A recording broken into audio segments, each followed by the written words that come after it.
आप सुन रहे हैं रेडियो हिंदुस्तान और मैं हूं आपके साथ मनीषा। रेडियो एनवायरनमेंट में हम करेंगे पर्यावरण की बात। आज मानवों की इस दुनिया को सबसे ज्यादा जिस चीज की जरूरत है वो है पर्यावरण की सुरक्षा। आज दुनिया में पर्यावरण का संकट बढ़ता ही जा रहा है। आज ये संकट इतना बढ़ गया है कि भावी दुनिया के अस्तित्व के लिए संकट पैदा कर रहा है।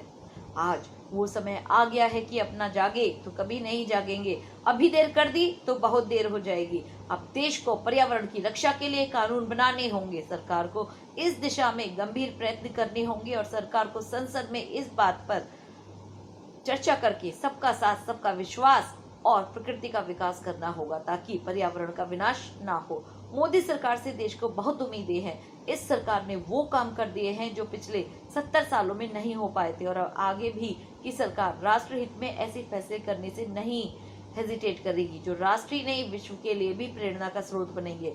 आपको लगेगा कि ये अजीब बात है, किंतु सच तो यह है कि यही अटल सत्य है। सेक्युलरिज्म के चक्कर में पिछले 68 सालों में हिंदुत्व के प्रतीकों को खत्म किया गया, जिसमें पीपल, बरगद और नीम के पेड़ों को सरकारी स्तर पर लगाना बंद किया गया। पीपल कार्बन डाइऑक्साइड का 100% ऑब्जर्वर है, बरगद 80% और नीम 75%।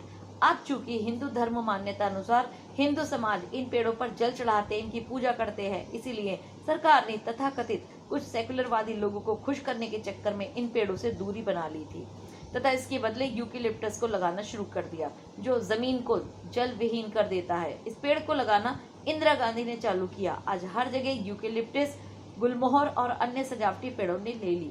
अब जब वायुमंडल में रिफ्रेशर ही नहीं रहेगा तो गर्मी तो बढ़ेगी ही, और जब गर्मी बढ़ेगी तो जल भाप बनकर उड़ेगा ही। हर 500 मीटर की दूरी पर एक पीपल का पेड़ लगाएं तो आने वाले कुछ साल भर बाद प्रदूषण मुक्त दिल्ली होगी। वैसे हम आपको एक और जानकारी देना चाहेंगे, वो ये कि पीपल के पत्ते का फलक अधिक और डंठल पतला होता है, जिसकी वजह से शांत मौसम में भी पत्ते हिलते रहते हैं और साफ शुद्ध ऑक्सीजन देते रहते हैं। जब सोमनाथ चटर्जी लोकसभा अध्यक्ष थे तब मंत्रियों और सांसदों के आवास के अंदर से सभी नीम और पीपल के पेड़ कटवा दिए थे।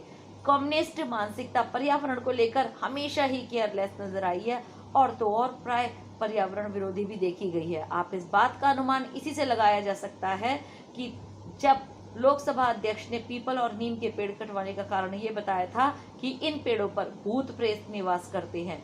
मीडिया में बड़ा मुद्दा नहीं बना क्योंकि ये तीनों पेड़ पीपल, बरगद और नीम हिंदू धार्मिक आस्था के प्रतीक थे। वैसे भी पीपल को वृक्षों का राजा कहते हैं।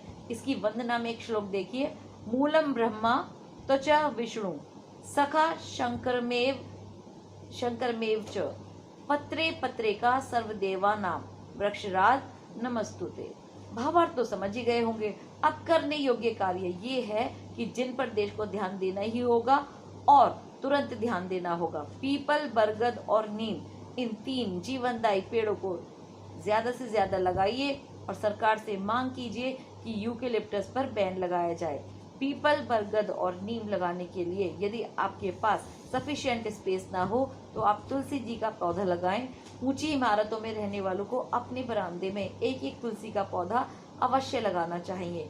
आइए हम सब इस तरह पर्यटन करके अपने हिंदुस्तान को प्राकृतिक आपदाओं से बचाएं।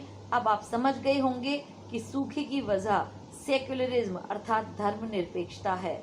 अब हमें धर्मनिरपेक्ष नहीं, धर्म सापेक्ष होना होगा ताकि समाज के अस्तित्व की रक्षा की जा सके, वरना आगे चलकर हम हवा और पानी दोनों के लिए तरस जाएंगे। साथ ही एक बात समझने की जरूरत है कि सनातन धर्म सिर्फ एक धर्म नहीं बल्कि स्वस्थ वैज्ञानिक जीवन शैली है। इस स्वस्थ जीवन शैली को अपनाइए, रोगों को दूर भगाइए और आधुनिक युग की जो असंख्य अनंत समस्याएं हैं उनसे भी पार पाइए। पानी बचाइए, सबको सिखाइए। नमस्कार।